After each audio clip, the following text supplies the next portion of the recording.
예, 화면 공유하셨습니다. 예, 화면 공유됐나요? 예, 됐습니다. 네, 감사합니다. 행복한 안식일입니다. 네. 예, 오늘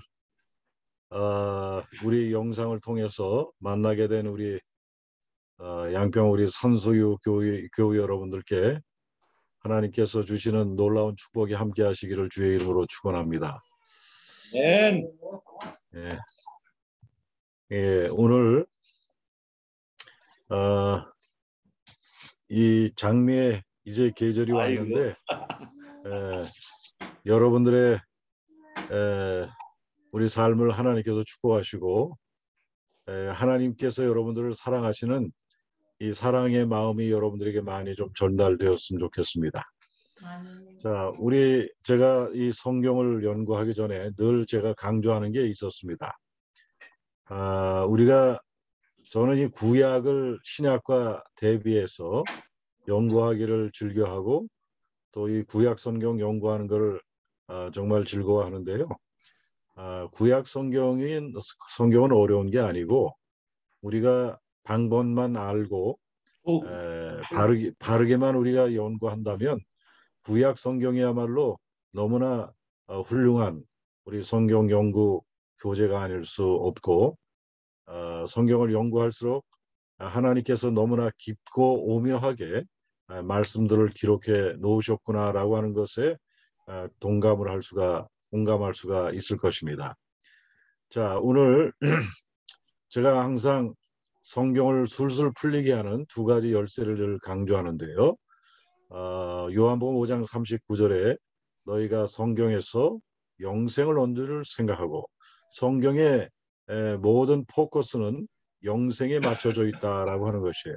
어떤 성경을 읽든 어떤 구절을 읽든 그것이 전부 성경을 영생의 포커스가 맞춰져 있다. 그 초점이 우리가 영생을 주시려고 하시는 하나님의 이 선물의 초점을 잊어버려서는 안 된다라고 하는 것이고, 두 번째 우리의 초점으로는 이 성경이 곧 내게 대하여 우리 예수 그리스도에 대하여 증거하는 것이다. 그래서 성경은 모든 내용이 영생을 어떻게 하면 얻을 수 있는가에 대하여 우리에게 가르치는 내용이라면 그것이 내용 증명이 예수 그리스도를 통해서 그 내용이 증명된다라고 제가 말씀을 드렸습니다. 그래서 성경은 많은 비유와 이상, 표상, 이상과 표상으로 기록이 되어 있는데 이 모든 것이 영생과 그리스도를 소개하려고 하는 의미의 그릇을 담은 아주 소중한 영생의 교과서다라고 우리가 생각할 수가 있습니다. 자, 그래서 구약을 바르게 이해하려면 지난 구약을 읽을 때에 항상 강조하는 게 있어요. 구약을 읽을 때, 그 다음에 여기도 모세의 글을 읽을 때 했는데 여기 항상 우리가 이것을 올바로 이해하지 못하는 게 그 수건이 그런 말이 있어요. 여기도 보면 모세의 글을 읽을 때에 수건이 그랬어요. 여러분이 수건이 우리 마음을 덮거나 또 우리 눈을 덮어놓으면 그것을 바르게 볼 수가 없는데 여기 보면 오히려 벗어지지 아니하고 있으니 그 수건은 그리스도 안에서 없어질 것이라 그랬어요. 그리스도 안에서 없어질 것이다. 그래서 우리가 그리스도께로 돌아가면 그리고 그러나 언제든지 여기 주께로 돌아가면 그 수건이 벗어지리라 그랬어요. 그래서 우리의 마음을 덮고 있는 이 모든 어두움들이 우리 그리스도께로 그 수건은 그리스도께로 돌아가면 언제든지 그 비밀이 열리게 된다. 그래서 구약 읽을 때와 모세의 글을 읽을 때는 항상 우리가 그리스도께로 돌아가서 그 내용 증명을 하고 있는 성경을 바르게 이해하자라고 하는 것입니다. 자, 우리가 이 많은 그 구약의 그림들이 있어요. 이 많은 그림들이 있는데 이 그림 속에 나타난 그림 속에 숨겨진 이 구속사적 의미가 무엇인지 그것을 밝히 알아내는 이런 학문, 이걸 우리가 바이블 아이코놀로지라고 얘기할 수 있는데 우리가 아이코놀로지는 이 도상학이라고 하는 것은 기독교나 불교의 어떤 그런 미술 따위에서 조각이나 그림에 나타난 여러 형상의 종교적 내용을 밝히는 학문인데, 저는 성경에 글로 된 이 내용을 그림으로 그려낸 이와 같은 그 그림들을 그 그림에 담겨진 종교적 의미, 그리고 하나님께서 우리에게 가르쳐 주려는 구속사적 의미가 무엇인지를 밝혀내는 학문을 저는 성경 도상학이라 그렇게 말하고 싶은데요. 이런 말을 쓴 분은 없지만은 제가 성경을 연구하는 하나의 그 연구자의 한 사람으로 바이블 아이코놀로지라고 하는 말로 우리가 옛날에는 이 표상학 그런 말로도 말씀을 드렸습니다마는 이것을 도상학이라고 하는 의미로 제가 말씀을 좀 드려서 이 성경의 많은 그림들, 글로 표현된 이 그림들을 함께 좀 해석해 보고자 하는 것입니다. 자, 오늘은 제가 여러분들과 함께 이 삼손의 이야기, 우리 삼손의 이야기가 있는데, 여기 보면 삼손의 삶을 요약한 그림들이 나옵니다. 여기 삼손의 수태고지와 또 삼손이 성장해서 사자를 죽이기도 하고, 사자의 죽은 사자 속에서 벌과 벌집이 나오고, 그 다음에 블레셋에 갇혔을 때 그 블레셋의 그 문을 뜯어가지고 오는 삼손의 이야기, 그리고 삼손을 붙잡아 가려고 밧줄을 메었을 때 불탄 삼처럼 밧줄을 끊어낸 삼손의 이야기.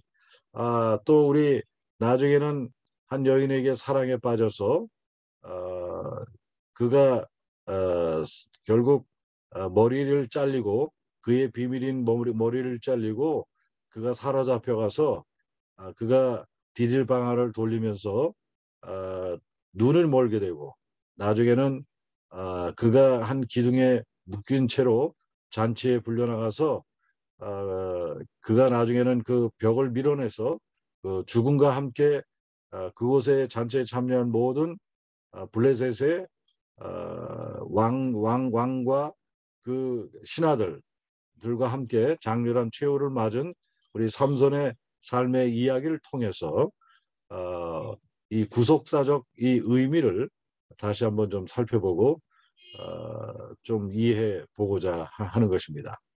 자, 오늘 여러 이 삼손의 이 많은 이야기들을 다 담을 수는 없지만은, 한 가지 설명할 수 없지만은, 제가 짧게 요약을 해서 이 내용 속에 담겨져 있는 구속사적 의미를 우리 함께 살펴보고자 하는 것입니다. 그래서 저는 오늘 성경 도상학을 통해 바라본 삼손에게 숨겨진 복음의 비밀이라는 제목을 가지고 여러분들과 함께 좀 살펴보고자 하는데요. 제가 전하는 어떤 복음은도 전부 에버라스팅 가스펠, 영생의 복음, 영원한 복음이라고 저는 말씀을 드릴 수가 있어요.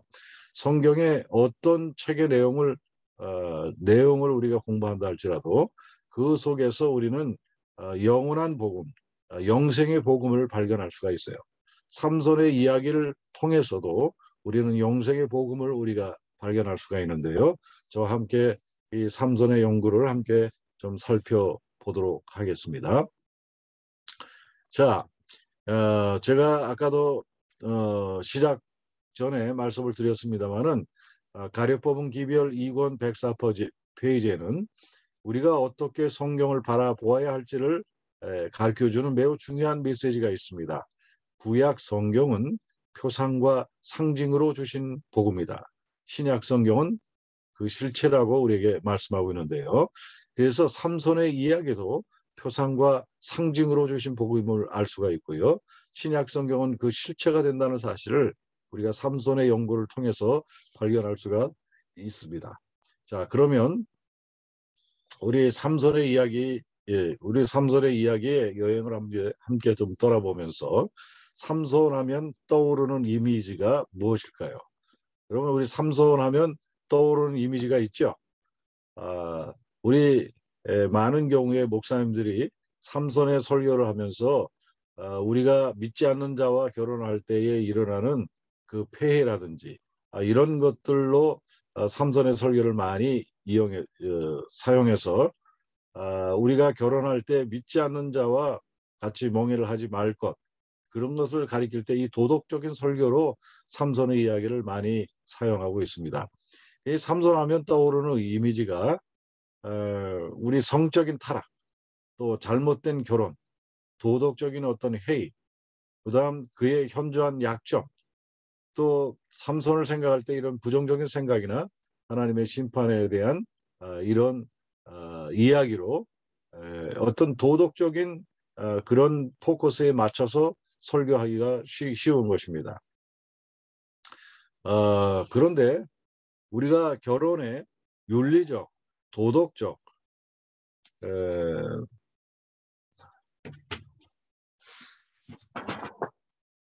결혼의 윤리적, 도덕적 설교의 전용으로 사용되는 이 삼손의 이야기는 우리 사사기 14장 1절에 보면 삼손이 딥나에 내려가서 거기서 블레셋 딸 중 한 여자를 보고 이 성경절을 이용하면서 우리의 눈이 문제다.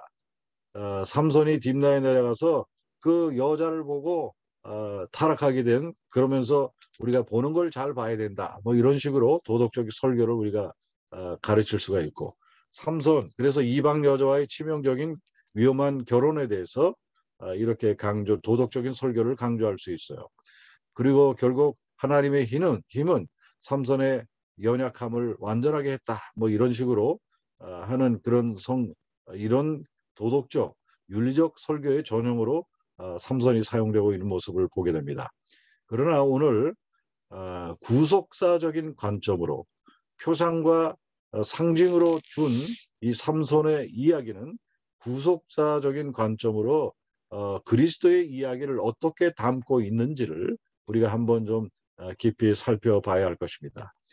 삼손의 이야기가 단지 윤리적이고 도덕적인 설교로만 해석돼서는 안 되는 이유는 누가복음 24장 44절에 또 너희에게 말한 바 곧 모세의 율법과 선지자의 글과 시편에 나를 가리켜 그리스도를 가리켜 기록된 모든 것이 이루어져야 하리라 한 말이 이것이라 하시고, 그래서 모세의 율법이나 선지자의 글이나 시편, 이 모든 것들이 그리스도를 포커스로 해서 기록된 것임을 우리가 잊지 말아야 할 것입니다.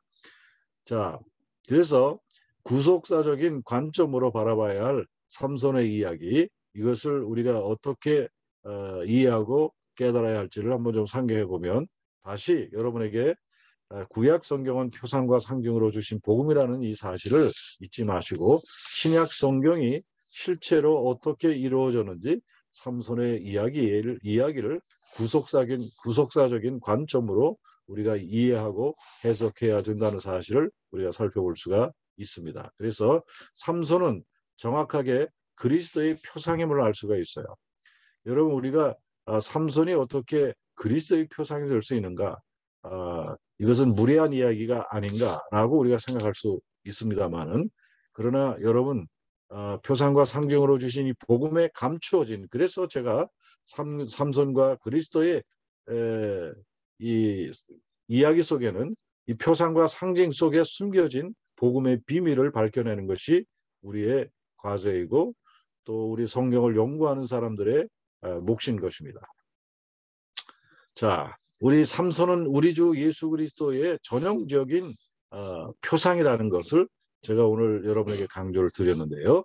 삼손의 이야기를 우리가 살펴보면 우선 삼손은 이방 여자, 이방인을 사랑했다는 거예요. 그 다음에 우리 삼손은 초자연적인 능력이 있었어요. 인성 속에 신성이 결합된 능력. 어떤 사람도 이와 같은 큰 능력을, 괴력을 발휘한 그런 사람이 없는데, 사자를 뭐 염소새끼 찢듯 찢었던 그의 강력한 힘은 인성 속에 신성이 결합된 능력을 보여주고, 또 그가 죽을 때에 그의 죽음으로 이스라엘의 40년 동안 블레셋의 노예로 살았던 또 종속되어 살았던 이스라엘을 해방시키고 삼손이 죽어요.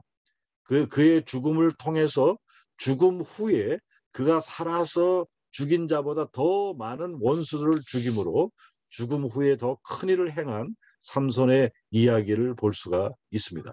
그런데 우리 삼손의 이야기와 예수 그리스도를 우리가 비교해 보면 이 예수 그리스도께서도 바로 저와 여러분, 우리 하나님을 믿지 않고 또 우리가 다른 신을 섬겼었던 우리 같은 저희들을, 우리를 사랑하심으로 죽기까지 사랑하신 그분의 모습을 우리에게 보여주고, 또 예수 그리스도야말로 인성 속에 신성이 결합된 바로 인카네이션, 그분이 인성 속에 신성이 결합된 능력을, 인카네이션의 능력을 보여준 대표적인 그 분이 바로 예수 그리스도이고, 바로 예수 그리스도께서 십자가의 죽으심으로 죽기를 무서워하는 마귀에 속박된 온 인류를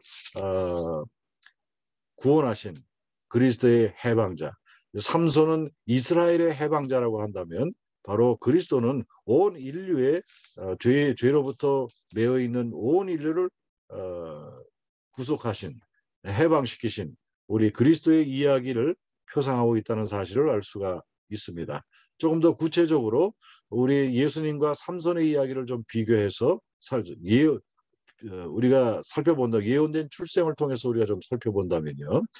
우선 천사의 수태고지, 우리 삼손이나 예수님께서 우리 삼손도 그의 탄생 전에, 출생 전에 천사의 수태고지가 있었고, 바로 예수님께서도 이 땅에 탄생하시기 전에 천사의 수태고지가 있었어요. 예언된 탄생이에요. 두 사람의 삶을 우리가 잠시 비교해 보면, 여기 사사기 13장 3절에 여호와의 사자가 그 여인에게 나타나시고, 그런데 여기 그 예수님에게도 천사가 일러 가로되 그에게 이르시되 보라 네가 본래 잉태하지 못함으로 생산치 못하였으나 그랬어요. 그런데 이제 잉태하여 아들을 낳겠다 그랬는데 마리아여 무서워 말라, 네가 하나님께 은혜를 얻었느니라. 이제 잉태하여 아들을 낳으리니 보라 내가 수태하여 아들을 낳으리니 그 이름을 예수라 하라. 이 삼손과 예수님께서는 예언된 탄생, 삼손의 출생과 예수님의 탄생은 두 이야기가 모두 천사의 수태고지를 통해서 미리 이런 아들이 태어날 것에 대한 미리 예언된 모습을 보게 되고요. 두 번째, 두 사람의 사명, 그분의 his mission, 우리 그 구주로서 두 사람의 사명이 어떻게 구주로서 우리에게 나타나 있는지 보면, 사사기 13장 5절에 보라 내가 잉태하여 아들을 낳으리니 그랬어요. 여기 아들을 낳으리니 이름을 예수라 해놨는데, 여기 내가 ing태하여 그 삼손도 아들을 낳으리니 그 머리에 삭도를 내지 말고 이 아이는 태에서 나옴으로부터 하나님께 바쳐온 나시림이 됨이라 그랬어요. 그런데 그가 블레셋 손에서 사람의 손에서 그랬어요. 근데 예수님은 이는 그가 자기 백성을 저희 죄에서, 여기 이 삼손의 역할은 그가 블레셋 사람의 손에서 그랬어요. 왜 이스라엘 백성들이 블레셋 사람의 손에 떨어져서 살게 되었을까요? 바로 그들의 죄에 하나님께서 이스라엘 백성들의 죄로 말미암아 블레셋의 노예가 됐어. 노예에서. 그래서 이 블레셋 사람의 죄에서 이스라엘을 구원하기 시작하니라. 사사기 13장 5절에 보면 이스라엘을 구원하기 시작했다 그래요. 근데 보면 여기 비교해 보면 예수님께서 이는 그가 자기 백성을 저희 죄에서 구원할 자이십니다. 바로 이스라엘 백성들이 블레셋 사람들에게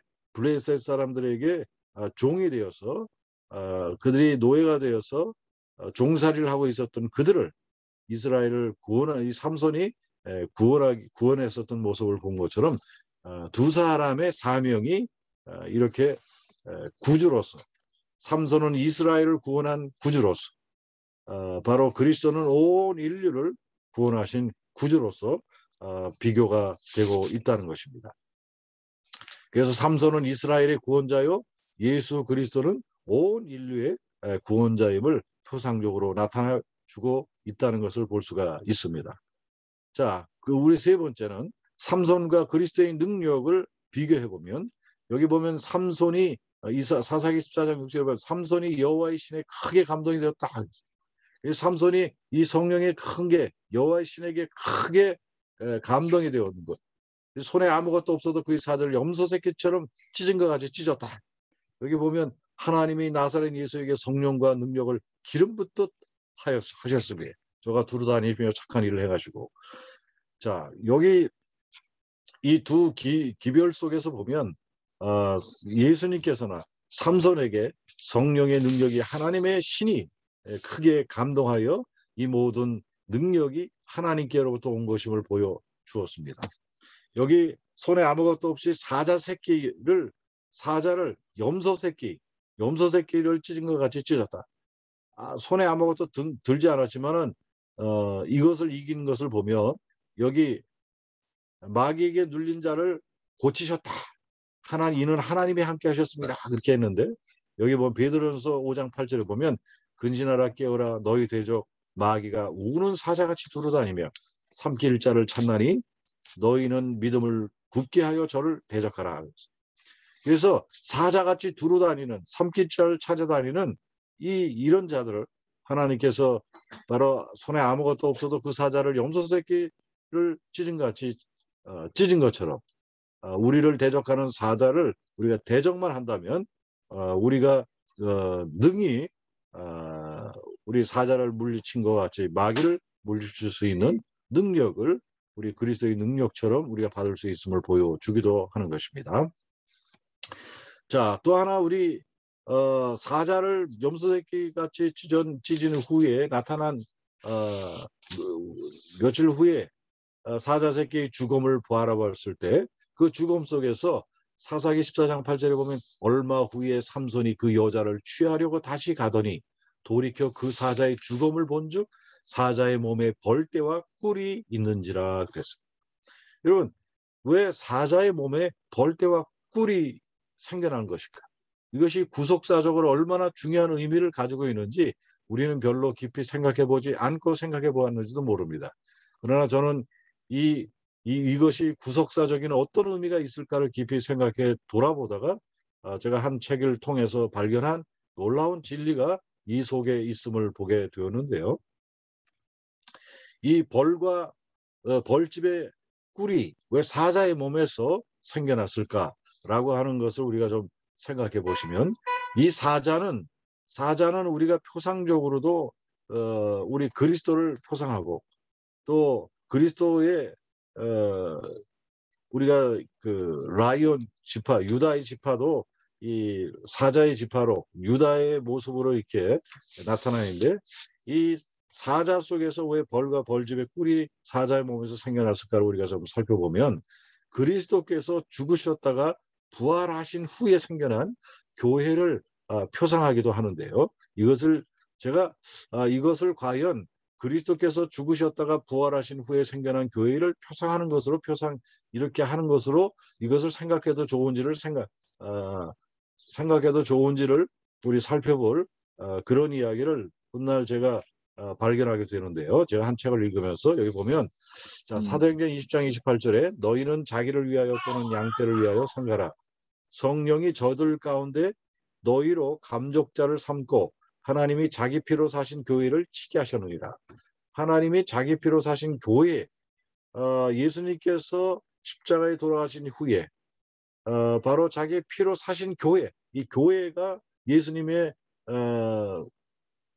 돌아가신 이후에 교회가 생겨난 것을 보게 되는데 이것이 어떻게 부활하신 후에 생겨난 교회를 표상하는지 좀 살펴보면 제가 이 프로폴리스의 기적이라는 책을 보면서 제가 그것을 읽어보다가 벌과 벌집과 꿀이 부활의 후에 생긴 교회를 표상하고 있다는 사실을 발견하게 되는데요.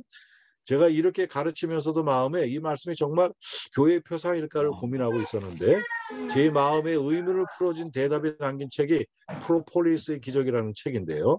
이 책의 내용에 보면 이런 말씀들이 있어요. 이 프로폴리스라고 하는 말은 프로라고 하는 말은 앞에 비포 이거의 히브리 아니야 헬라어에서 온 말인데 프로는 앞에 비포라고 하는 또는 앞에서 방어하다라는 뜻이 있어요. 폴리스라고 하는 말은 도시라고 하는 뜻이에요. 그래서 프로폴리스라고 하는 말은 도시 국가를 외부의 적으로부터 수호한다, 보호한다라고 하는 의미가 되는데 여기서 이 도시는 물론 벌집을 비하이브를 의미합니다. 이 벌집을 의미하는데 이 프로폴리스가 바로 이 벌집에서 나오는 거 아닙니까? 그런데 우리가 이 프로폴리스라고 하는 이런 말을 그냥 얘기를 우리가 했는데 이 폴리스가 도시라고 하는 뜻이고 예. 벌집. 그래서 여기서 도시는 물론 벌집을 의미하는데 여기에 제가 이 말씀을 통해서 깨달은 게 이 책을 읽으면서 깨달은 게 뭐냐면 여기 프로폴리스 우리가 그냥 프로폴리스를 약으로도 많이 쓰는데 이것이 벌집에서 나오는 거 아닙니까? 이렇게 많이 나오는데 프로폴리스라고 하는 도시 국가를 외부의 적으로부터 수호한다 그런 의미가 이제 되는데 벌집이라는 의미 속에서 왜 하나님께서 사자의 몸에서 벌과 벌집이 나오게 했는지를 또 다른 구절을 통해서 더 확실하게 되었는데요. 자, 교회라고 하는 것은 하나님의 백성들의 거룩한 공동체를 의미합니다. 이 거룩하다라고 하는 말은요, 우리는 우리가 행위를 올바르게 해서 거룩한 백성들이 아닙니다. 여러분, 이 거룩이라고 하는 말은 썩지 아니할, 그래서 죽지 아니할 백성들이 모인 공동체가 거룩한 공동체예요.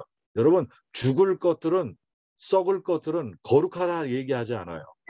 여러분, 거룩한 것이라고 하는 것은 썩지 않는 것, 죽지 않는 것, 이런 것들만 우리가 거룩하다고 그래요. 이 세상 사람들은 모두가 다 죽을 사람들이에요.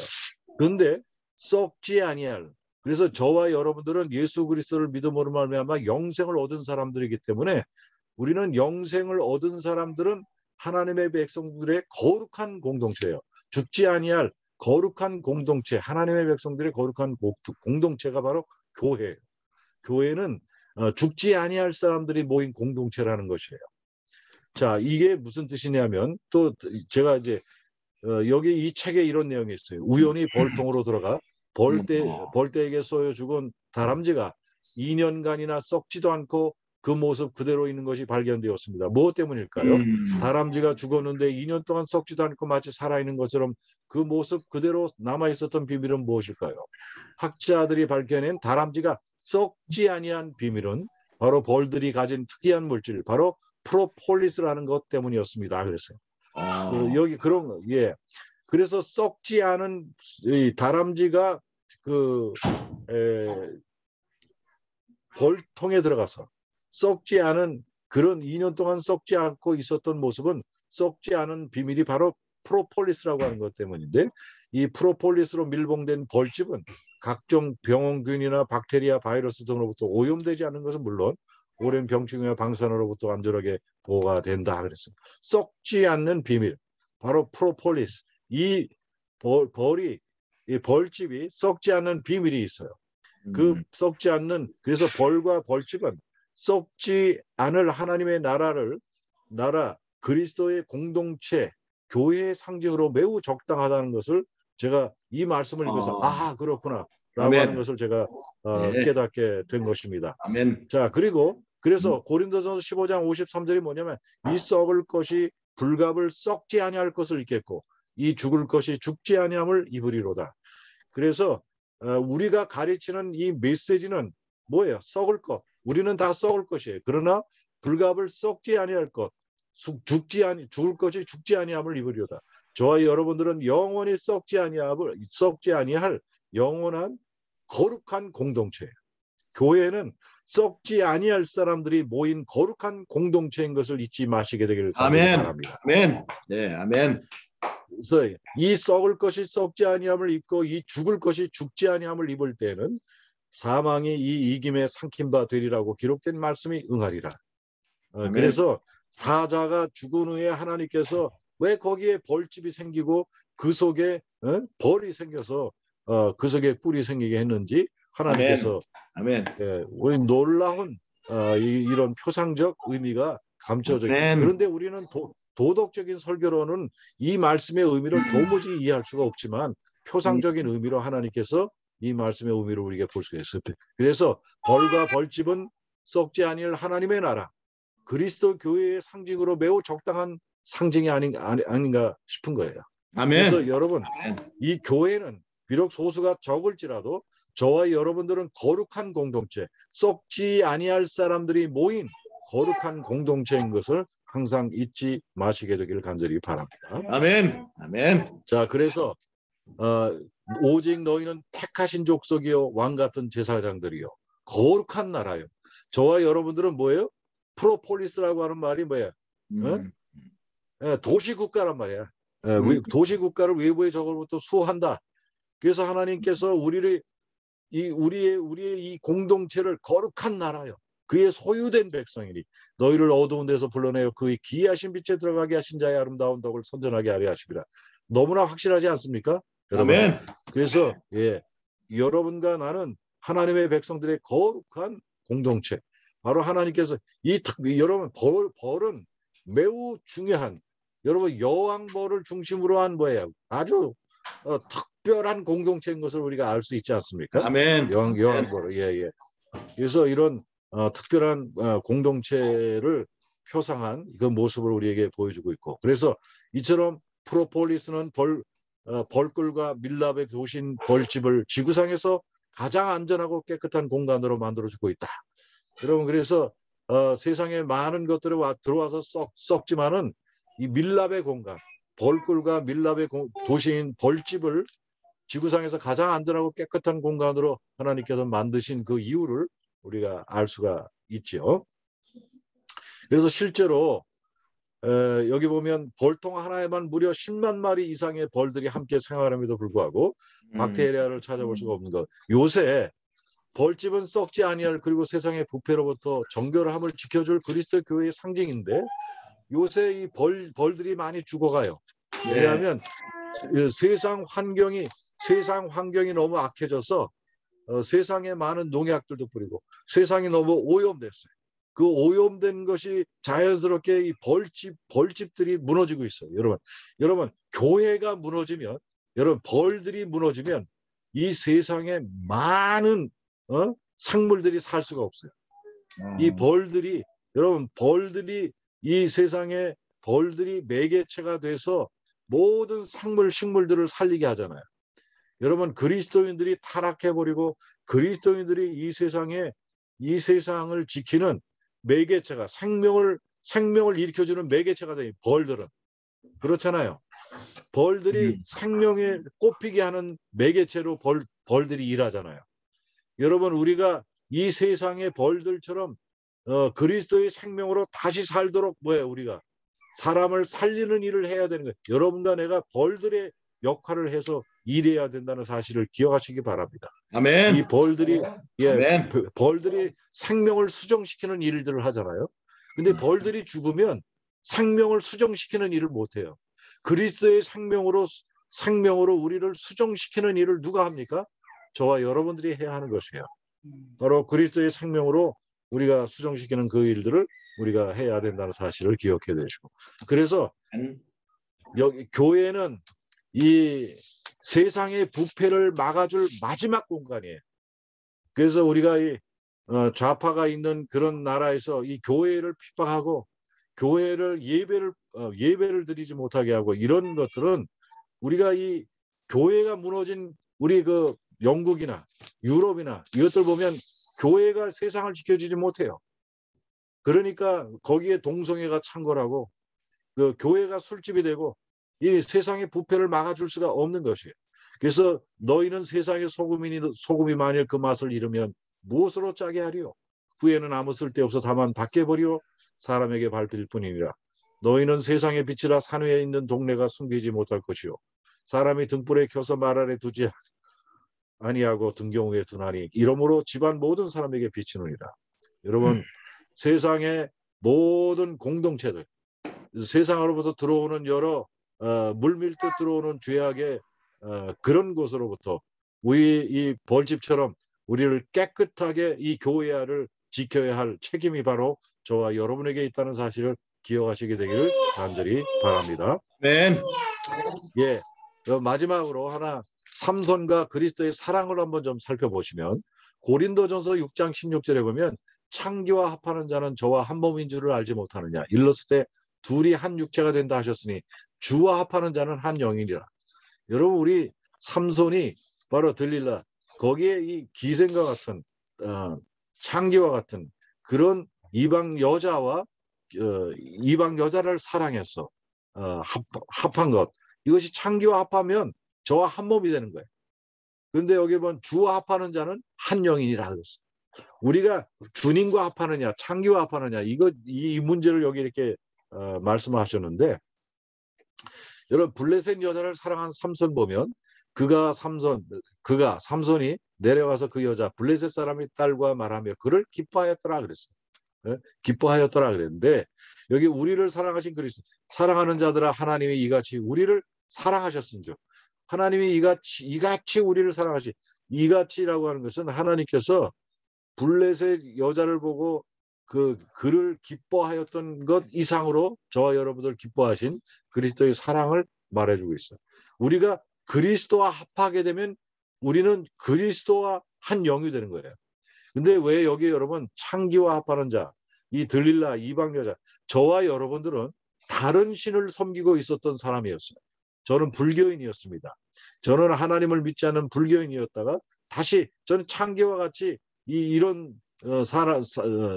다른 신을 섬기고 있었던 제가 하나님을 믿게 된 모습을 보게 되는데요. 자, 여러분 한번 보세요. 자, 다시 제가 여러분이 구약 성경은 표상과 상징으로 주신 복음이라고 그랬어요. 신약 성경은 실체라고 그랬는데, 왜 이 우리 창기, 음료, 창기 이런 이야기가 구약에 많이 이렇게 나타나고 있는지를 살펴보면요. 우리 시편 73편 27절과 27절의 이 두 이야기를 비교해서 좀 살펴보시면요. 주를 멀리 하는 자는, 그래서 주를 멀리 하는 자는 음녀같이 망하리니 음녀같이, 여기 주를 떠난 자를 그래서 망하리니 그랬는데 주께서 다 멸하셨나이다 그랬어요. 영적인 비유의 관점으로 본 이방 여인은 보면 주를 멀리 하는 자, 주를 떠난 자를 성경은 뭐라고 그러냐면 바로 음녀같이 그랬어요. 다 망하리니 주께서 다 멸하셨나이다. 여러분, 우리가 하나님을 떠나게 되면, 음녀같이 하나님을 떠나게 되면 결국 우리의 인생이 영원한 파멸로, 영원한 멸망으로 떨어질 수밖에 없다는 사실을 기억해야 될 것입니다. 주를 멀리하는 자, 주를 떠난 자, 이것을 다 성경에서는 음녀라고 표현하고 있는데요. 그래서 음녀의 표상은 뭐냐면 주를 멀리하는 자, 주를 떠난 자, 이런 자들이 다 음녀의 표상이에요. 자, 우리도 그래서 교회가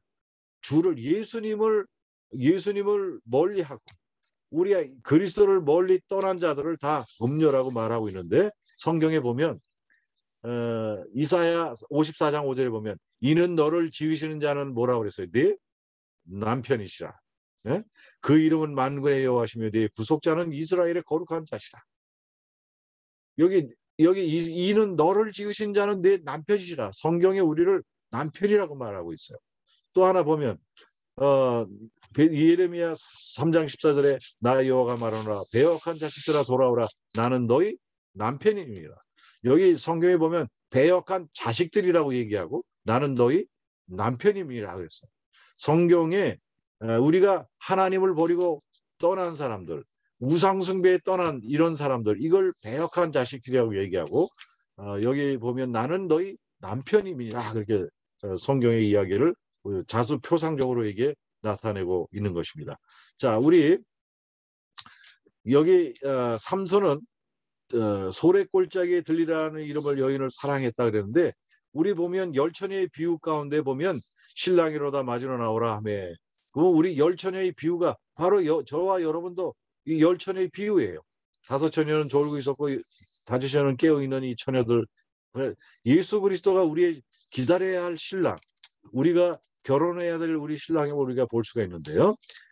여기 보면 고린도후서 21장 2절에 내가 하나님의 열심으로 너희를 위하여 열심을 내노니 내가 너희를 정결한 처녀로 한 남편인 그리스도께 드리려고 중매함이로다. 우리를 정결한 처녀로 한 남편인 그리스도께, 저와 여러분의 남편이 누구예요? 그리스도예요. 이것이 영적인 표상이란 말이에요. 그리스도는 우리의 신랑이 되고 우리는 그의 아내가 되는 거예요. 그래서 어린 양의 혼인잔치가 남아있는 것처럼, 자, 우리는 음란한 여인과 같이 우상 숭배자들이었어요. 그러나 예수님 우리를 사랑해서 그리스도의 신부로 삼으시기 위해서 우리를 초청해 주셨어요. 우리가 이 우상숭배에서 돌이켜서 그리스도께로 돌이키면 그분은 우리의 신랑이 되실 것이고. 그래서 계시록 19장 7절 우리가 즐거워하고 크게 기뻐하여 그에게 영광을 돌리세. 어린 양의 혼인 기약이 이르렀고 그 아내가 예비하였으니 그에게 허락하사 빛나고 깨끗한 세마포를 입게 하셨은즉 이 세마포는 성도들의 옳은 행신이로다 하더라. 그게 어린 양의 혼인 기약, 바로 어린 양 그리스도께서 혼인 기약, 아내가 예비하였으니 저와 여러분들이 예비하는 것은 이 세마포는 성도들의 옳은 행실이로다. 우리의 신랑을 맞기 전에 우리가 살아야 할 우리의 삶의 모습이 어떤 모습으로 살아야 할지를 여기에 우리에게 가르쳐 주고 있습니다. 계시록 19장 9절에 천사가 내게 말하기를 기록하라. 어린 양의 혼인잔치에 청함을 입은 자들이 복이 도다 하고 또 내게 말하되 이것은 하나님의 참되신 말씀이라 하시기로. 여러분, 저와 여러분들은 모두가 다 어린 양의 혼인잔치에 청함을 입은 자들입니다. 우리 그리스도께서 우리 하늘에서 우리를 다 초청해서 여러분을 어린 양의 혼인잔치에 청함을 입은 바로 신부로서 여러분과 제가 초청되어 있고 그분과 중매해서 만난 사람들이에요. 우리가 이 땅에서 하나님만 오로지 사랑하고 그리스도를 사랑하는 그리스도의 깨끗한 정결한 신부로 남아있게 되길 간절히 바랍니다. 여기 삼손은 이방인의 삼손의 생애와 그리스도께서 세상을 사랑한 이것을 비교해 보면 이후에 삼손이 소래기 골짜기 들릴라라 이름하는 여인을 사랑하며 그런데 이 세상을 하나님이 이 세상을 이처럼 사랑하사 독생자를 주셨으니 저를 믿는 자마다 멸망치 않고 영생을 얻게 하려 하십니다. 이방 여자를 사랑한 그것이 우리를 사랑하신 그리스도의 사랑과 대비되고 있고 삼손의 사랑은 그리스도께서 이방인을 사랑한 저와 여러분을 사랑한 그 그림자로 보여주고 있는 것입니다. 그런데 삼손이 사랑하였던 여자에게 당하였던 수모처럼 예수님께서 당신의 사랑하는 백성들에게 배반을 당하십니다. 삼손이 사랑하였던 여자에게서 배반을 당해서 눈머는 수치를 당해요. 네? 머리털이 잘리고 예수께서 이 세상을 사랑하심으로 벌거벗기는 수치를 당하셨어요. 네? 제자에게 30냥에 팔리는 은 30냥에 팔리는 그런 수모를 당했고 삼손이 사랑하는 여자 때문에 그 수모를 당했어요. 바로 예수께서도 사랑하는 우리들을 위해서 바로 그 십자가의 수모를 그렇게 당했던 모습을 보게 되는 것입니다. 그런데 놀라운 것은 바로 이 삼손이 마지막 눈이 멀고 이 왕의 잔치에 불려가서 그랬을 때 그가 이 두 기둥 밑으로 자기를 이끌게 하고 그 두 기둥을 밀어서 두 팔을 뻗고 죽었어. Stretch the arms. 그래서 이 두 팔을 뻗고 죽었는데 바로 그리스도께서 두 팔을 뻗고 십자가에서 죽으신 그의 십자가의 모습을 우리가 볼 수가 있는데 40여 년 동안 그의 죽음으로 말미암아 종살이하던 적들과 함께 그 적들과 함께 삼손이 죽어서 이스라엘을 블레셋으로부터 해방을 시켰던 것입니다. 그러나 십자가의 죽으심으로 예수께서 십자가의 죽으심으로 4,000년간 죽기를 무서워 죄에 속박당한 마귀로부터 인류를 구원하시고 죽음으로부터 우리 온 인류를 해방시키는 사건이 여러 번 대비되지 않습니까? 바로 40년의 종살이, 우리는 4,000년, 6,000년의 종살이, 이 종살이를 마감하게 하시고 구원하게 하신 그리스도의 십자가의 구원을 우리 찬양하고 찬송하시게 되기를 간절히 바랍니다. 아멘. 아멘. 예, 우리 이 놀라운 이 비유를 통해 표상적 비유를 통해서 성경은 그냥 꾸며진 이야기가 아니고 매우 의도적으로 구석사적인 매우 합당한 이야기들을 표상과 상징으로 담아 놓았던 사실.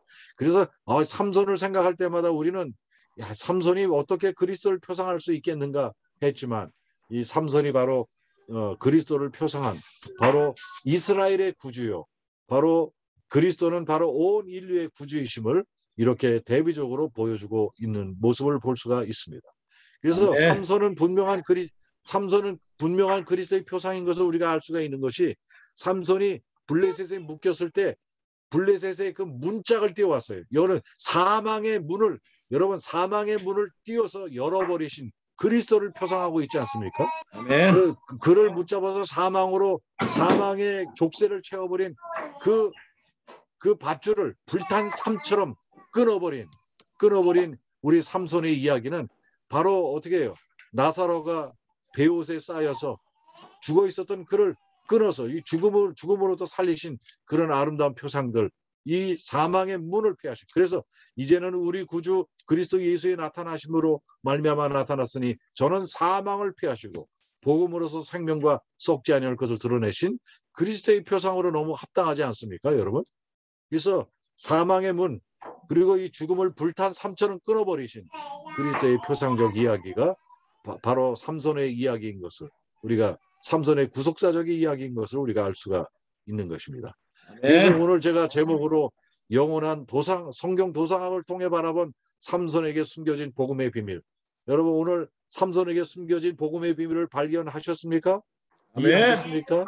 예, 얼마나 놀라운, 정말 삼손에게 숨겨진 복음의 비밀을 제가 이런 식으로 성경을 연구해 보니까 너무나 아름다운 이 표상이 숨겨져 있고, 우리가 밝히 알지 못했었던 복음의 비밀을 알게 되면서, 야, 이 말씀이 참으로 진리의 말씀이고 확실한 구속의 비밀인 것을 우리가 깨닫게 된 것입니다.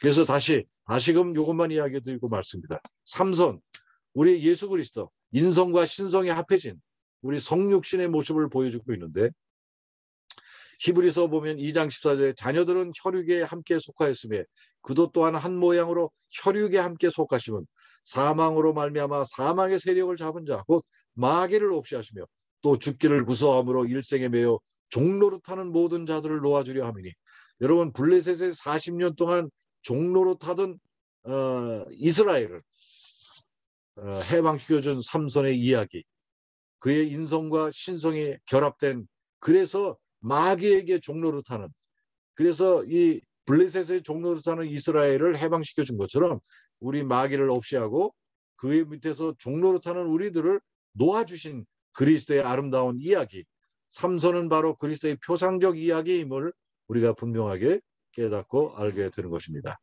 우리 사랑하는 우리 산소교회 여러분, 성경은 그냥 머리 좋은 사람이 꾸며낸 이야기가 아니라 성경은 이토록 치밀하게 만들어진 구속의 이야기, 구속의 과학의 이야기임을, 그리고 이 이야기는 믿을 만한 이야기임을 여러분의 마음속에 간직하시고 그리스도를 믿고 마귀를 없이 하신, 그리고 우리를 해방시키신 그리스도를 여러분의 주님으로 모시고 사시게 되기를 주의 이름으로 축원합니다. 아멘. 오늘 말씀을 경청해 주신 여러분께 감사를 드립니다. 고맙습니다. 아멘. 목사님 기도해 주세요.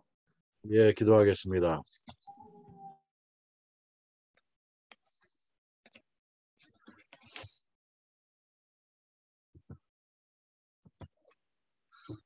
자비하신 저희들의 아버지 하나님, 오늘 이렇게 귀한 아버지의 말씀과 구속의 비밀을, 삼손의 이야기 속에 감추어진 이 구속의 비밀을 깨닫고 이해하게 해 주셔서 주님 감사합니다.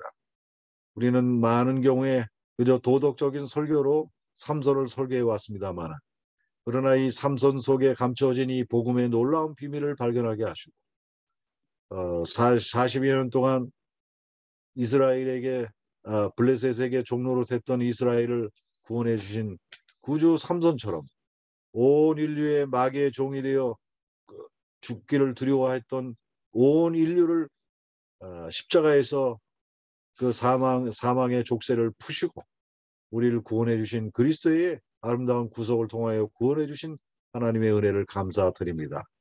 오늘 이 산소교회에 참석하신 모든 분들과 또 이 영상을 통하여 함께 예배에 참석한 우리의 믿음의 가족들과 또 하나님을 사랑하는 모든 온 하나님의 백성들에게 은혜 위에 은혜를 더하시고, 우리가 벌집과 같은 깨끗한 공동체로 우리 자신을 깨끗하게 지키고 세상에 생명의 꽃을 피우게 하는 벌들처럼 생명의 매개체가 될 수 있도록 하나님 축복해 주시옵소서. 아멘. 우리를 사랑하시는 예수 그리스도 이름 받들어 간절히 축원하며 기도드리옵나이다. 아멘. 아멘. 목사님 감사합니다. 예, 오늘 감사합니다. 좋은 이 교훈이 들어있는 말씀 너무 감사합니다. 예, 고맙습니다. 네. 목사님 저기 이번 달 말에 가시나요? 예, 이번 달 말이나